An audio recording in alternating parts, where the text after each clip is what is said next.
Hey guys, welcome back to my channel econ and light series में। ये हमारा lecture 14 है एंड इसमें हम क्या है डिटेक्शन के बारे में पढ़ेंगे कि हेटरोसिडास्टी की प्रॉब्लम को कैसे डिटेक्ट कर सकते हैं।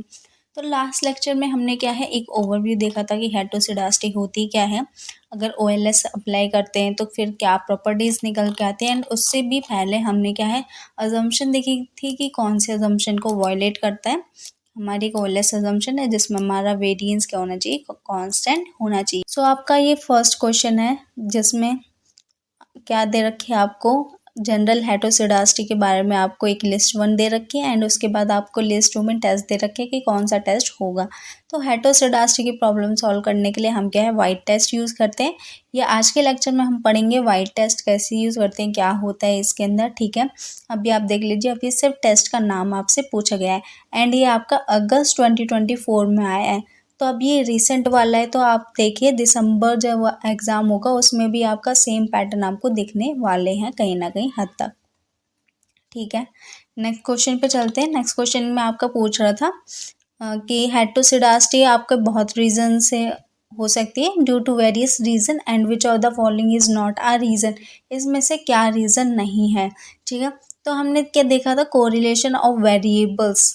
जब आपके वेरिएबल्स में कोरिलेशन होता है क्या, जब हेटरोसिडास्टी नहीं, हमने देखा था जब आपका वेरिएंस आपका अनइक्वल आने लगे, मीन्स जो स्प्रेड है वेरिएंस का वो अनइक्वल आने लगे, तो ये आपकी हेटरोसिडास्टी की प्रॉब्लम को शो कर रहा है। तो कोरिलेशन का तो इसमें मतलब ही नहीं बनता, इसलिए इसका आंसर क्या हो गया आपका सेकेंड, ठीक है, करेक्ट ऑप्शन सेकेंड। फिर आपका ये भी आपका देखिए अगस्त 2024 में ही आया, जो आपका री एग्ज़ाम हुआ है उसमें ये वाला क्वेश्चन आपका आया था। फिर थर्ड आपका जो जून वाला हुआ था, मेन एग्ज़ाम हुआ था जो आपका कैंसिल कर दिया था, उसमें देखिए थोड़ा सा एक लेवल बढ़ के आया है। तो मैं क्या कह रही हूँ, अगर आपको अपनी अप्रोच किस हिसाब से रखनी है, अब री एग्ज़ाम वाले से या फिर कैंसिल वाले से। जो कैंसिल हुआ है ना उसका लेवल देखिए आप, ठीक है, मेन उसका लेवल देखिए, उसमें वो उसका लेवल क्या है, हाई है या फिर लो है, तो उस हिसाब से प्रिपेयर करिए। एंड आप क्वेश्चन देखोगे तो एक स्टेप आपका आगे ही आया। अब तक क्या है सिर्फ आपके टेस्ट के नाम पूछे गए थे कि हेटरोसिडास्टी में कौन से टेस्ट होते हैं। अब यहाँ पे देखो सारे के सारे जो ये टेस्ट हैं ये हेटरोसिडास्टी की प्रॉब्लम को सॉल्व करते हैं।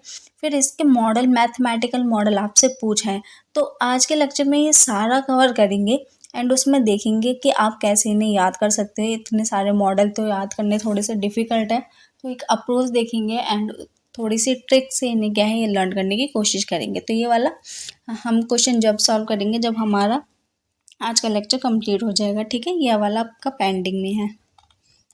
तो नेक्स्ट क्वेश्चन क्या है आपका, ओएलएस एस्टिमेशन के बारे में। ओएलएस एस्टिमेशन क्या होती है, हमारी ब्लू प्रॉपर्टी होती है जिसमें हमारा बी फॉर बेस्ट होता है, एल फॉर लीनियर होता है एंड यू फॉर अनबायस्ड होता है एंड ई फॉर एस्टिमेट होता है, ठीक है। जब अगर हेटरोसिडास्टी की प्रॉब्लम होती है तो आपके मॉडल क्या हो जाता है, अगेन अनबायस्ड तो रहता है, अनबायस के साथ लीनियर रहता है, लीनियर के साथ कंसिस्टेंट भी रहता है एंड कंसिस्टेंट के साथ ये क्या है मिनिमम वेरिएंस इसका नहीं होता, ठीक है। मिनिमम वेरिएंस नहीं होने की वजह से क्या हो रहा है, इसमें क्या है एफिशिएंसी की प्रॉब्लम हो रही है। तो ये क्या हो गया, नॉट एफिशिएंट, नॉट एफिशिएंट है तो ब्लू प्रॉपर्टी इसमें नहीं लग पा रही, ठीक है। Because of this not efficient and minimum variance नहीं है, इस वजह से हमारा क्या है अनएफिशिएंट हो गया। तो एस्टिमेट लीनियर है, डेफिनेटली हमने देखा हाँ लीनियर होंगे, अनबायस्ड भी होंगे, ठीक है। कोफिशिएंट यहाँ पे बायस नहीं होंगे, स्टिल अनबायस्ड रहेंगे, इसलिए हमने सी को क्या है यहाँ से देखिए डिटेक्ट कर दिया है एक,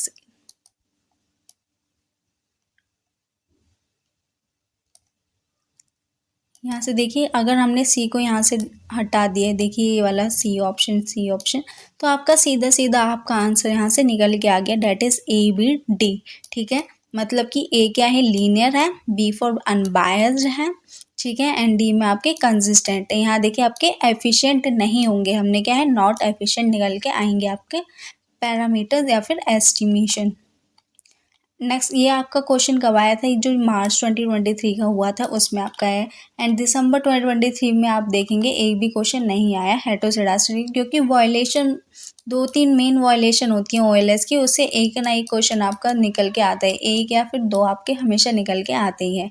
तो उसमें से आपकी इस वाले जो दिसंबर 2024 वाला था उसमें ओएलएस का नहीं पूछा है, डेफिनेटली ऑटो कोरिलेशन से पूछा होगा या फिर आपका कोलिनियरिटी से पूछा होगा, ठीक है।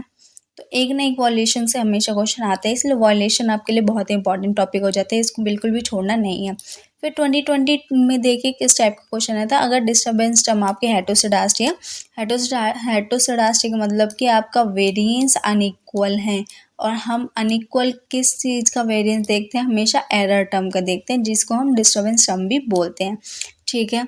तो इसमें क्या है, रिस्पॉन्स क्या आएगा, क्या ओएलएस एस्टिमेट बायस रहेंगे, अभी हमने देखा बायस्ड नहीं रहेंगे। तो यहाँ से अगर हम ए को डिडक्ट करें, देखिए अगर ए को यहाँ से हटा दें, डेट इज़ ए वाला, फिर अगेन इसमें ए है, अगेन इसमें है, तो हमारा सीधा सीधा आंसर बी एंड सी क्या है, निकल के आगे। बट ये इस टाइप के आपके देखेंगे आंसर तो सिर्फ मार्च 2023 तक निकल के आ रहे हैं, उससे पहले आप देखोगे तो आपका ऑप्शन ये इस टाइप के आपके लिए थोड़ा सा डिफ़िकल्ट बन जाएगा आंसर फाइंड करना। अब ये ऑप्शन थोड़े से डिफ़िकल्ट देने लगे हैं, ठीक है।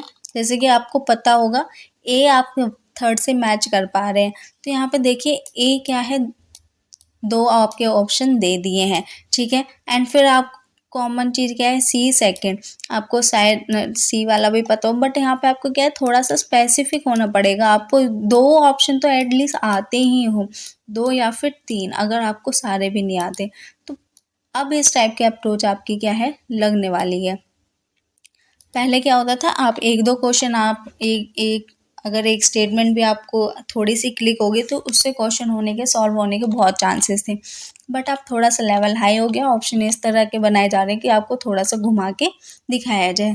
फिर आपको क्या है, एक जीएलएस से रिगार्डिंग क्वेश्चन था आपका, दिसंबर 2009 में आया था। अब मैं बता दूं, अगर हम क्या है, हेटेरोसेडास्टी की प्रॉब्लम होती है तो ओएलएस को अप्लाई नहीं कर पाते, ठीक है। ओएलएस की जगह हम क्या है, जीएलएस अप्लाई करते हैं, that is generalize least square, and इससे क्या है, हमारे ब्लू एस्टिमेट निकलने के चांसेस हो जाते हैं, कब, जब आपका ओएलएस फेल हो जाए, ठीक है।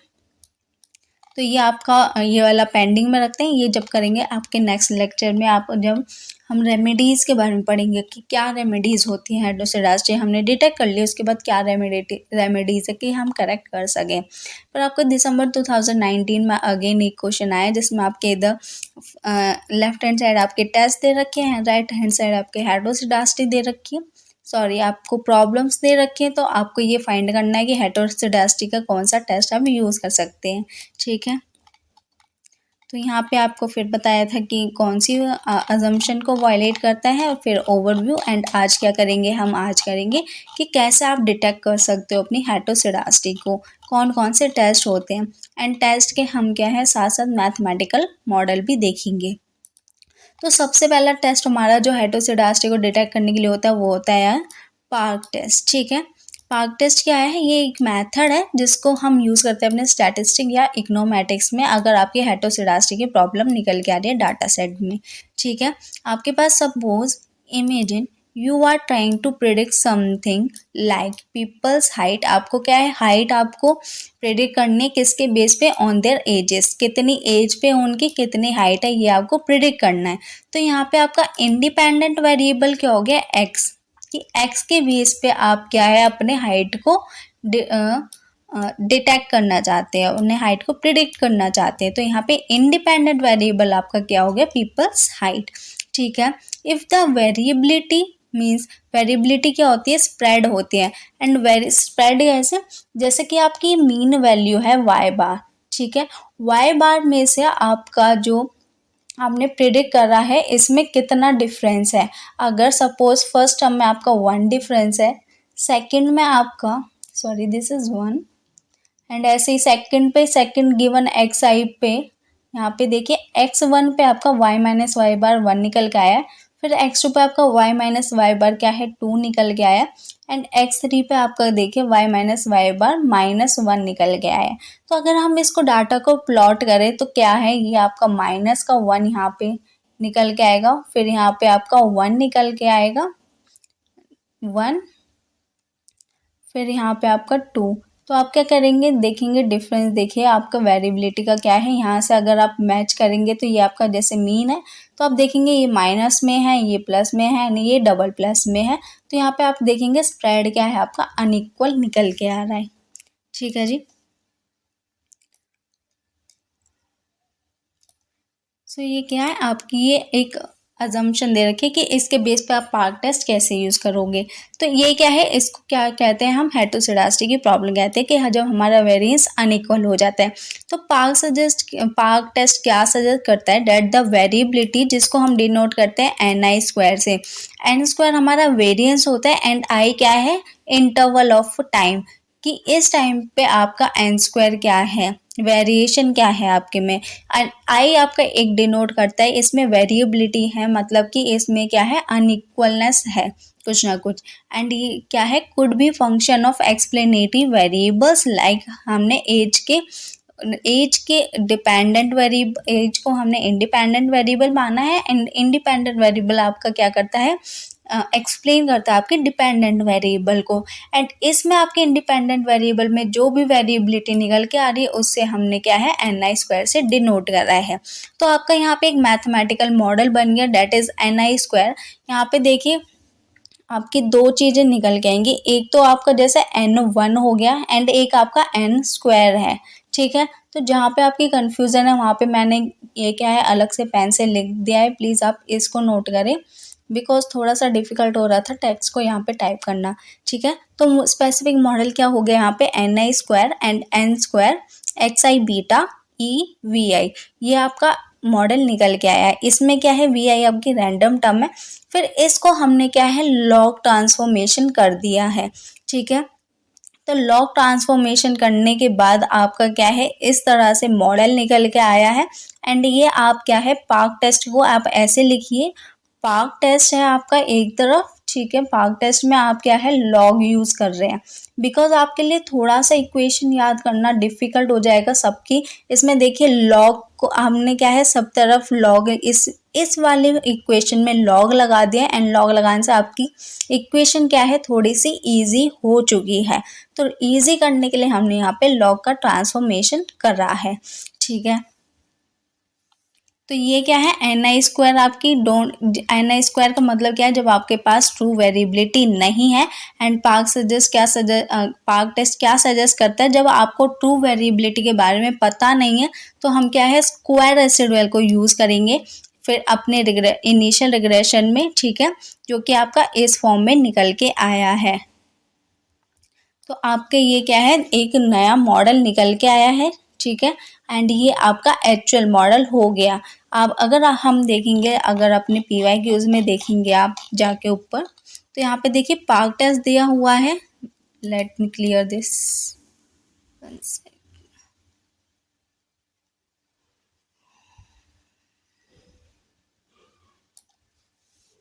सी this is your park test. Park test में हमने क्या है अज्यूम करा है, पार्क टेस्ट में हमने क्या एक न्यूमेरिक्स बनाया कि इसका लॉग से रिलेशन है।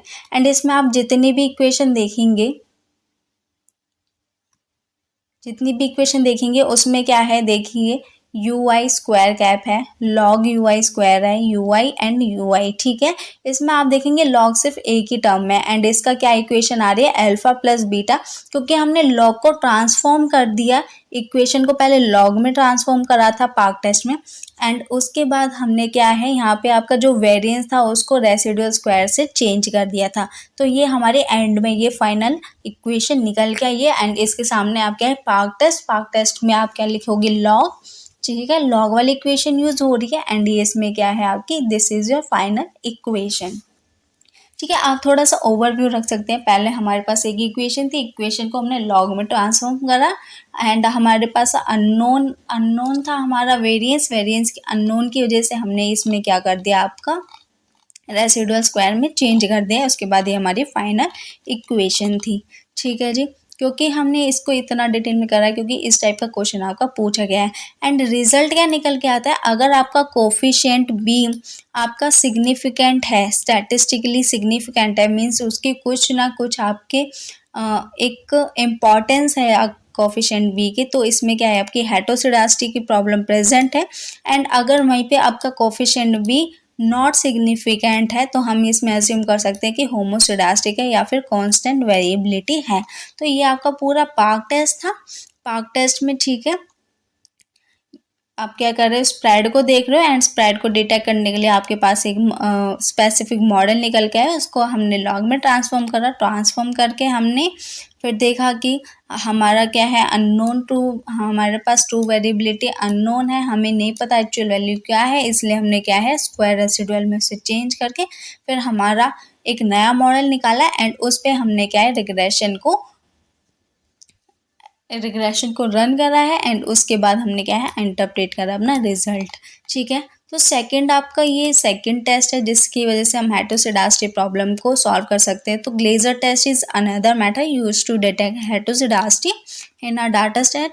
ये क्या है, आपका पार्क टेस्ट की तरह ही है। ठीक है, तो इसमें कुछ स्टेप्स हैं, जैसे कि इनिशियल रिग्रेशन आप देखोगे, जो आपकी नॉर्मल रेगुलर रिग्रेशन होती है पहले आप वो रन करोगे एंड गेट आप उसके बाद आपके क्या है रेसिडुअल फाइंड करना है एंड नॉर्मल रेसिडुअल फाइंड करने के बाद आप क्या है एब्सोल्यूट रेसिडुअल निकालोगे। ठीक है, एब्सोल्यूट वैल्यू निकालोगे सारी रेसिडुअल की। फिर उसके बाद आपकी क्या है नई इक्वेशन, नई रिग्रेशन आएगी एंड उसको आप क्या है रन करोगे। ठीक है, फिर आप देखोगे रिग्रेस करोगे इन सारी एब्सोल्यूट रेसिडुअल को। ठीक है, डिफरेंट फंक्शनल फॉर्म आपकी क्या डिफरेंट फंक्शनल फॉर्म निकल के आ सकती है। इसमें आप क्या करोगे, आप ये देखिए, अगर आपके पास ग्लेंजर टेस्ट है, इसमें आप क्या है आपको न्यूमोनिक्स बनाइए जब आपके वर्टिकल बार्स होंगे। अगर आपकी म्यू टर्म में वेरिएंस में आपका क्या है वर्टिकल बार्स हैं, तो ये आपका ग्लेंजर टेस्ट का मॉडल है एंड ये डिफरेंट फॉर्म्स है, आपकी सारी याद नहीं रखनी है, आप बस ये याद रख लीजिए। ये क्या है हर तरह की है, एक्स आई भी है, अंडर रूट एक्स आई भी है, साथ में एक्स आई वन भी है एंड वन अपॉन एक्स आई भी है, एक्स आई स्क्वायर भी है, हर तरह की वैल्यूज़ हैं इसमें इन्वॉल्व। बस आप ये याद रखिए आपकी यहाँ पे जो वेरिएंस है, वेरिएबिलिटी है सैंपल की, वो आपके वर्टिकल बार्स में है। ठीक है, आपका इससे क्वेश्चन सॉल्व हो जाएगा। मैं आपको क्वेश्चन पे लेकर जाती हूँ कि आपके मॉडल में किस टाइप का एक इक्वेशन थी। यहाँ पे देखिए हमने इसको ए को तो सेकंड से आपका मैच कर दिया। ठीक है, अगर आपने ए को सेकंड से मैच कर दिया तो आपका यहाँ से क्या है सीधा आंसर निकल के आ रहा है, डेट इज़ 4। तो बी आपका क्या है थर्ड से मैच होगा। देखिए ग्लेंजर टेस्ट हमने क्या देखा है, वर्टिकल लॉग होने चाहिए, तो यू आई यहाँ पे वर्टिकल लॉग नहीं है, इसमें लॉग ये ऑलरेडी सॉल्व हो चुका है। यहाँ पे देखिए थर्ड ऑप्शन में आपका क्या है डायरेक्ट आपका वर्टिकल लॉग्स हैं, वर्टिकल बार्स आपके प्रेजेंट हैं। तो इसका मतलब ये क्या है, आपका ग्लेजर टेस्ट हो गया। ठीक है, तो ये न्यूमोनिक्स बनाने से आपका क्या है, आपको इतना याद भी नहीं करना पड़ रहा एंड आपका क्वेश्चन भी बहुत जल्दी सॉल्व हो रहा है। आप पूरा याद करोगे फिर उसे मैच करोगे, इससे क्या है आपके 2-3 मिनट वेस्ट हो जाएंगे। बट निमोनिक्स से क्या हो रहा है आपका कि आपका सिर्फ 1 सेकंड लग रहा है एक इक्वेशन को फाइंड करने में। ठीक है जी, तो नेक्स्ट टेस्ट पे चलते हैं कि नेक्स्ट टेस्ट आपका क्या बोल रहा है। इतना ज़्यादा इनके ज़्यादा स्टेप्स में मत जाइए क्योंकि स्टेप हर टेस्ट के हर स्टेप हैं। अगर आप हर स्टेप को याद करने लगे हर टेस्ट में तो आपका यहाँ से क्या है बहुत ज़्यादा टाइम वेस्ट होगा एंड इनपुट आउटपुट रेशियो निकालोगे तो आपकी बहुत लो आएगी एंड लो आने से आपके क्या है इतने ज़्यादा वो है नहीं।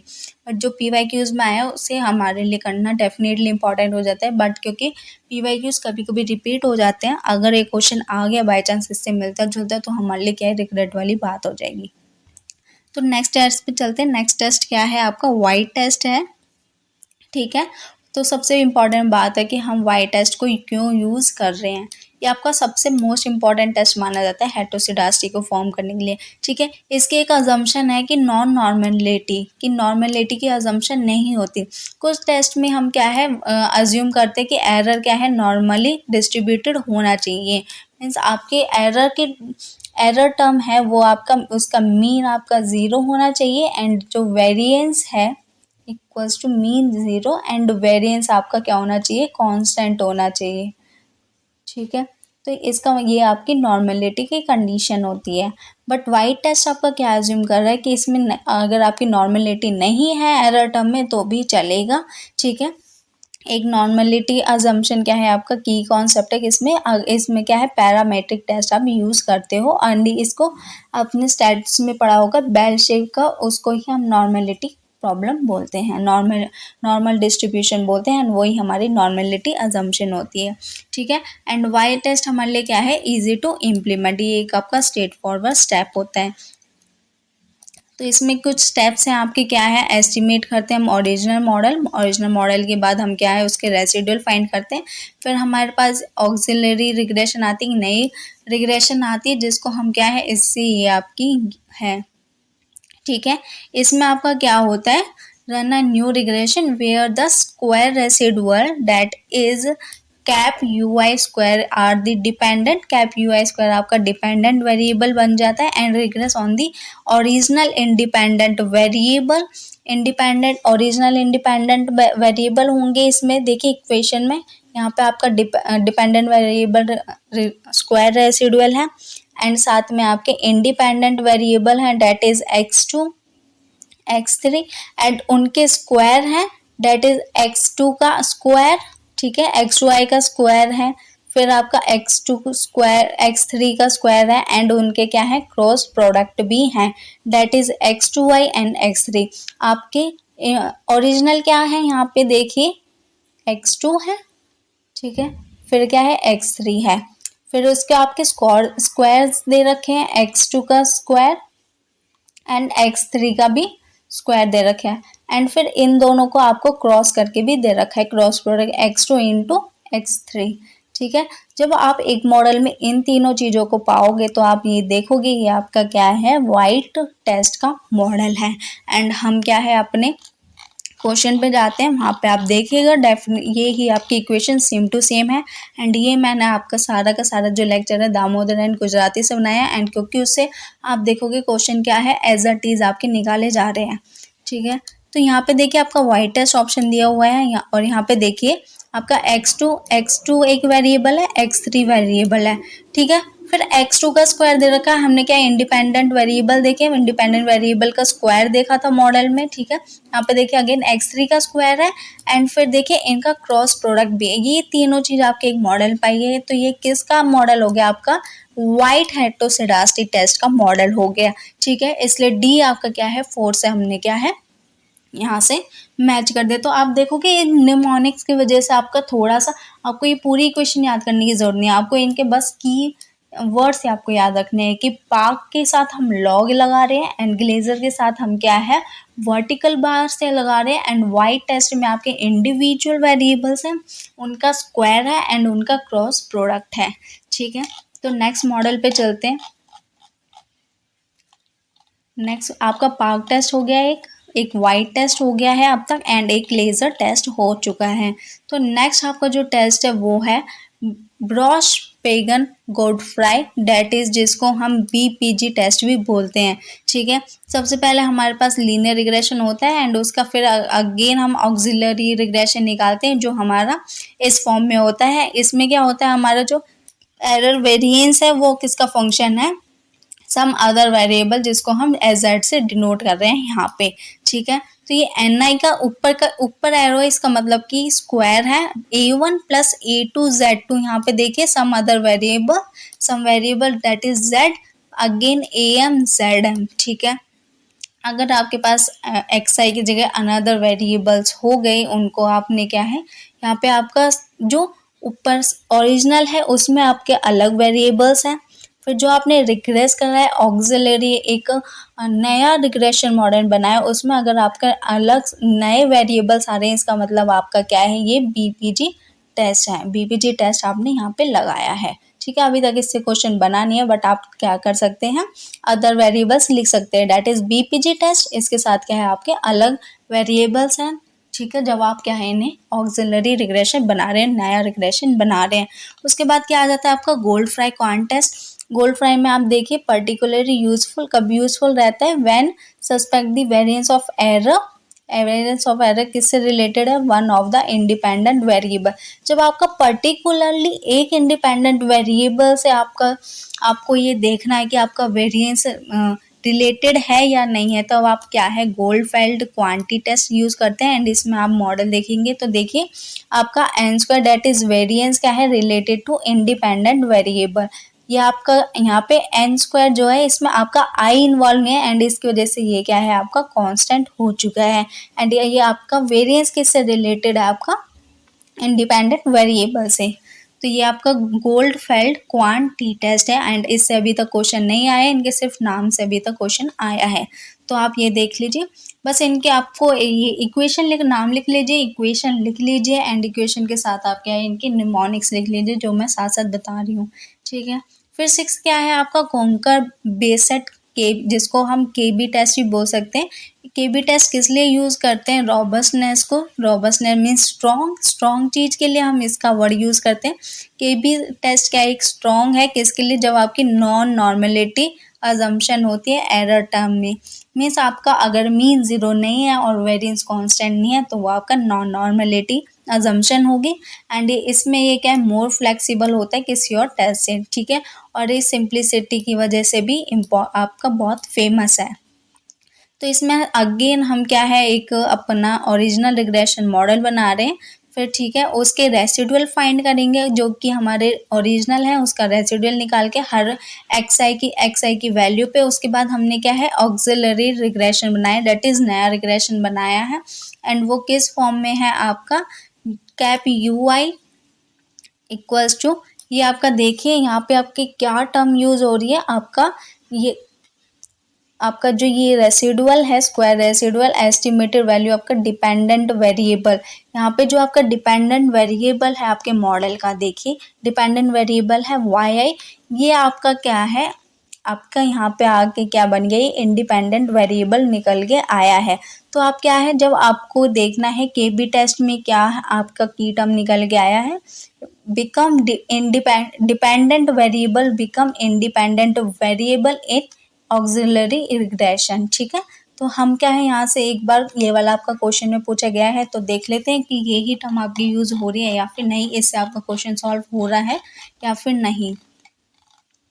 तो ये वाला क्वेश्चन है, देखिए केबी टेस्ट आपसे पूछा है एंड केबी टेस्ट आपका क्या है एक ही ऑप्शन बचा आपका ये, देखिए यहाँ पे आपका देखिए वाई आई कैप स्क्वायर है, ठीक है। डेट इज आपका डिपेंडेंट वेरिएबल क्या है यहाँ पे आके इंडिपेंडेंट बन चुका है और आपका रेसिडुअल स्क्वायर के इसका फंक्शन हो गया आपके डिपेंडेंट वेरिएबल का।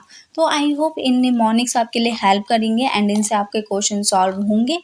आज के लिए इतना ही, यही टेस्ट आपके यूज़ होते हैं आपके एक अगर आपकी हेटेरोसिडास्टी की प्रॉब्लम होती है एंड इसके साथ साथ एक स्पेयरमैन टेस्ट भी जो हम स्टैटिस्टिक्स में पढ़ते हैं वो भी आपका यूज़ होता है, बट उससे आज तक क्वेश्चन आपका पूछा नहीं गया है।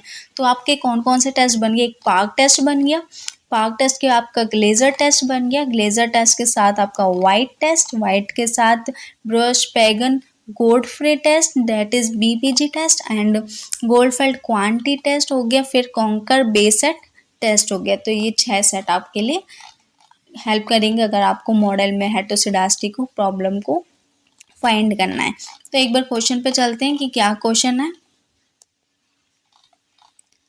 ठीक है। हमने ये वाला सॉल्व कर लिया है, ये वाला भी सॉल्व कर लिया, एक जीएलएस रह रहा है। यहाँ पे देखिए हेटेरोसिडास्टी ग्लेजर टेस्ट, अगर आपको टेस्ट का नाम पता है तो क्वेश्चन सॉल्व हो जाता। ये वाला हमने अभी कराई है, आपके सारे टेस्ट को सॉल्व करके अभी बताया है एंड निमोनिक्स भी साथ साथ याद करे हैं, ठीक है। ये वाला भी हमने सॉल्व कर लिया है। अगेन यहाँ पे देखिए आपको हेटेरोसिडास्टी में कौन सा टेस्ट हो रहा है, वाइट टेस्ट। तो ये आपके क्वेश्चन बने हैं एंड आपका ये पूरा हेटेरोसिडास्टी था, हेटेरोसिडास्टी का ओवरव्यू प्लस टेस्ट, ये दोनों लेक्चर करेंगे तो आपके टेस्ट और ओवरव्यू आपका पूरा कंप्लीट हो जाएगा एंड इसके बाद आपके सिर्फ रेमेडीज़ बचे, अगर हेटेरोसिडास्टी की प्रॉब्लम होती है तो क्या रेमेडीज़ हम क्या है यूज़ करेंगे जिससे हेटेरोसिडास्टी की प्रॉब्लम सॉल्व हो जाएगी, तो वो हम क्या है नेक्स्ट लेक्चर में करेंगे, ठीक है। अभी के लिए इतना ही, इन्हें अच्छी तरह से करिए, बार बार रिवाइज करिए, आपका यहाँ से बहुत अच्छे से तैयारी होने वाली है एंड लेक्चर्स को देखते रहिए। अगर कोई भी डाउट है स्टिल अब तक किसी भी लेक्चर में तो आप सिर्फ कमेंट कर सकते हैं एंड वहाँ से आपका डाउट क्या है रिजॉल्व हो जाएगा। तो अगर वीडियो आपको अच्छी लगे या फिर कंटेंट अच्छा लगा है तो वीडियो को लाइक कर दें एंड शेयर कर दें एंड आपको ऐसे ही लेक्चर रोज चाहिए तो आप क्या है सब्सक्राइब कर दें एंड आज के लिए थैंक यू सो मच।